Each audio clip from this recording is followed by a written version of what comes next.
Hello दोस्तों। स्वागत है आपका आपके अपने YouTube channel maths topper 2M में। दोस्तों दोस्तों हरियाणा जीके आप सभी ने बहुत बार पढ़ी होगी, परंतु आज की वीडियो में हम सिर्फ वही क्वेश्चन पढ़ेंगे जो बार बार पिछले एग्ज़ामों में पूछे गए हैं एचएससी के द्वारा। चाहे वो हरियाणा पुलिस हो, चाहे पंचायत ऑफिसर का हो या ग्रुप डी में, बार बार रिपीट प्रश्न ही पढ़ेंगे दोस्तों हम, क्योंकि जो प्रश्न पहले आए हुए हैं एचएससी बार बार उन्हीं को घुमा फिरा के पूछ रही है, इसलिए चांस ज़्यादा बन जाते हैं कि प्रीवियस में से क्वेश्चन पूछे जाएं। तो चलिए दोस्तों, बिना टाइम वेस्ट किए हम शुरू करते हैं आज की हमारी वीडियो। आज का हमारा टॉपिक है दोस्तों मध्यकालीन हरियाणा, प्राचीन एवं मध्यकालीन हरियाणा, जिसके हम कुछ महत्वपूर्ण क्वेश्चंस को शुरू करते हैं। देखिए दोस्तों, पहला प्रश्न पहले में क्या बोला गया, हरियाणा के किस जिले में सुप्रसिद्ध धार्मिक पुस्तक महाभारत की रचना की गई है। सीधे शब्द में पूछे तो महाभारत की रचना हरियाणा में कौन से स्थान पे की गई है, तो कुरुक्षेत्र के अंदर महाभारत की रचना की गई है। पीजीटी 2016 के अंदर पूछा गया क्वेश्चन है दोस्तों। चलिए दूसरा क्वेश्चन देखिए, निम्नलिखित में से किस ग्रंथ में रोहतक का उल्लेख मिलता है। रोहतक का कौन से ग्रंथ के अंदर उल्लेख मिलता है फ्रेंड्स, रोहतक का मिलता है हमें नकुल दिग्विजय जो ग्रंथ है उसके अंदर रोहतक का वर्णन मिलता है। नेक्स्ट क्वेश्चन, हरियाणा में कौन सा शहर महाभारत के कर्ण से संबंधित है। हरियाणा का कौन सा शहर, हरियाणा का करनाल जो शहर है वो महाभारत के कर्ण से संबंधित है। अगला क्वेश्चन देखिए, योत्य काल में हरियाणा को किस नाम से जाना जाता था। योत्य काल में हरियाणा को बहुधान्य नाम से जाना जाता था। योत्य काल के अंदर हरियाणा को किस नाम से जाना जाता था, तो बहुधान्य नाम से। अगला क्वेश्चन देखिए, किस स्थान से प्राप्त अभिलेखों में संगीत के 7 स्वरों का उल्लेख मिलता है। संगीत के 7 स्वरों का उल्लेख कहाँ से प्राप्त अभिलेखों से मिलता है, तो वो है अगरुआ। अगरुआ से हमें एक ईंट प्राप्त हुई जिसके ऊपर संगीत के 7 स्वरों का उल्लेख था। तो चलिए अगला क्वेश्चन, हरियाणा कलरक 2016 के अंदर पूछा गया क्वेश्चन है दोस्तों। एचएससी बार बार ऐसे ही पूछती है, इससे आपको अंदाज़ा हो जाएगा कि आपका कौन सा टॉपिक क्लियर है कौन सा वीक है, क्योंकि टॉपिक वाइज पढ़ेंगे दोस्तों हम, और डेली 1 या 2 वीडियो आपको मिलेगी, इसलिए जुड़े रहने के लिए चैनल को सब्सक्राइब कर लीजिए। अगला क्वेश्चन देखिए दोस्तों, काले चमकीले चित्रित मृदभांड किस काल की संस्कृति को दर्शाते हैं।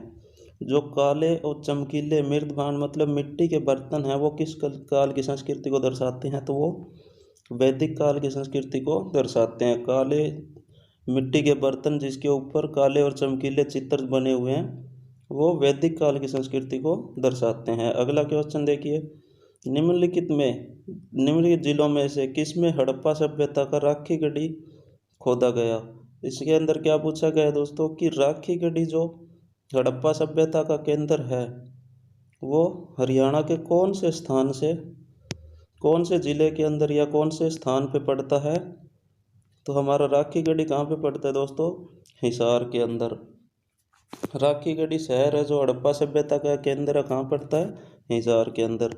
अगला क्वेश्चन देखिए, निम्नलिखित में कौन सा हड़प्पा सभ्यता स्थल फतेहाबाद जिले के अंदर जो आता है, फतेहाबाद के अंदर कौन सा हड़प्पा सभ्यता के अंदर आता है दोस्तों, फतेहाबाद के अंदर ये बनावली के अंदर आता है। बनावली एक गांव है जहाँ पे हड़प्पा सभ्यता का एक केंद्र है।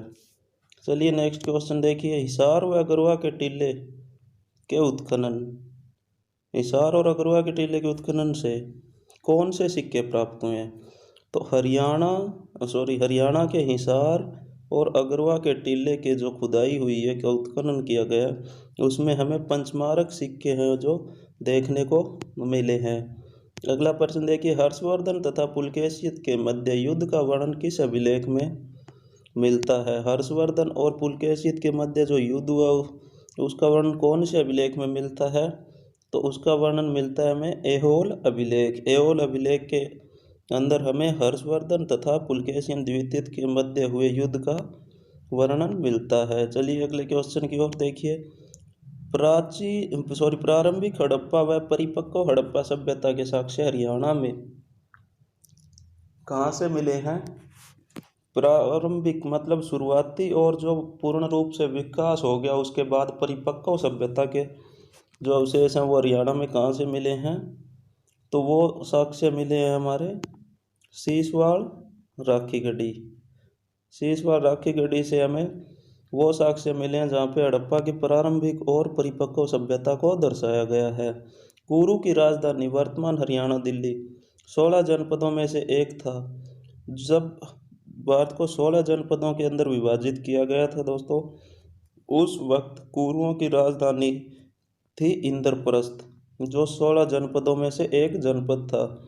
नेक्स्ट क्वेश्चन देखिए, हरियाणा प्रदेश का कौन सा स्थान अगर गणराज्य की राजधानी था? तो नाम से पता चल रहा है अगर गणराज्य अगरवा, अगर गणराज्य की राजधानी अगरवा था।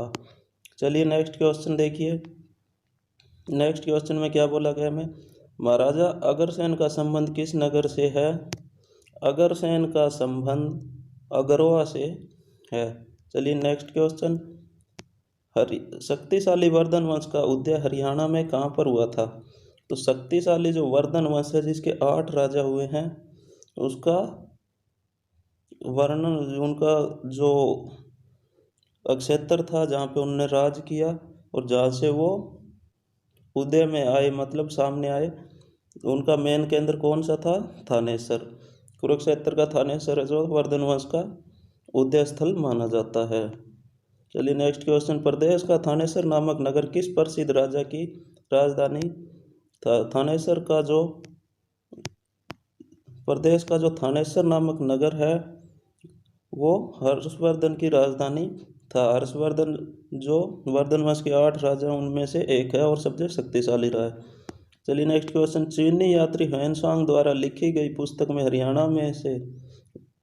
हरियाणा के किस नगर की गरिमा तथा शक्ति की चर्चा की गई है? जो हर्षवर्धन के द्वारा पुस्तक लिखी गई है दोस्तों, ह्वेनसांग के द्वारा पुस्तक लिखी गई है, उसमें हरियाणा के एक नगर का वर्णन है बहुत अच्छी तरह से, और वो नगर कौन सा है? वो है हमारा थानेसर। चलिए नेक्स्ट क्वेश्चन, अलबेरूनी की पुस्तक प्राचीन पुस्तक है जो किताब उल हिंद निम्नलिखित में से किस स्थान को हिंदुओं का महत्वपूर्ण केंद्र बताया है? ये बहुत ज़रूरी क्वेश्चन है। देखिए दोस्तों, इसके अंदर 2-3 क्वेश्चन बनते हैं। नंबर 1 तो अलबेरूनी की प्राचीन पुस्तक, किताब आपसे पूछ लिया जाए इंडिया जी के क्वेश्चन बनता है, किताब उल हिंद पुस्तक किसके द्वारा लिखी गई है? तो अलबेरूनी के द्वारा। और इस किताब के अंदर एक जो स्थान है उसको हिंदुओं का महत्वपूर्ण केंद्र बताया गया, वो स्थान कौन सा है? थानेसर। अलबेरूनी की किताब उल हिंद के अंदर थानेसर को हिंदुओं का महत्वपूर्ण केंद्र बताया गया है। नेक्स्ट क्वेश्चन देखिए, नेक्स्ट में क्या बोला गया, मध्यकालीन युग में हरियाणा के किस स्थान पर मोहम्मद गौरी और पृथ्वीराज चौहान के मध्य 1191 और 1192 में युद्ध हुआ था? मध्यकालीन युग में हरियाणा के जो तरावड़ी क्षेत्र है उसके अंदर, तरावड़ी क्षेत्र के अंदर मोहम्मद गौरी और पृथ्वीराज चौहान के मध्य 1191 और 1192 में युद्ध हुआ, जिसे हम तराइन का पहला युद्ध और ये तराइन का दूसरा युद्ध, पहला और दूसरा युद्ध, पहला पृथ्वीराज जीत गए थे और दूसरा मोहम्मद गौरी जीत गया था। चलिए देखिए दोस्तों नेक्स्ट क्वेश्चन, तरावड़ी में लड़े गए प्रथम युद्ध में किसकी विजय हुई थी? अभी मैंने बताया आपको प्रथम युद्ध में पृथ्वीराज चौहान की विजय हुई थी। और दोस्तों इसका भी याद रखिए, जब पृथ्वीराज चौहान का जिक्र आए तो ये कौन से थे? पृथ्वीराज चौहान तृतीय थे, ये हमेशा याद रखिए दोस्तों। पटवारी टैक्स इंस्पेक्टर के अंदर पूछा गया क्वेश्चन है। रेगुलर दोस्तों आपको ऐसे ही टॉपिक वाइज बहुत बढ़िया से रिवीजन होगा और बहुत ही बेहतरीन क्लास डेली मिला करेगी दोस्तों, इसलिए चैनल को सब्सक्राइब कर लीजिए और बेल आइकन को प्रेस कर लीजिए। वीडियो अच्छी लगे तो वीडियो को लाइक कीजिए दोस्तों। मिलते हैं अगली वीडियो में, आज के लिए इतना ही। बहुत बहुत धन्यवाद दोस्तों यहाँ तक देखने के लिए।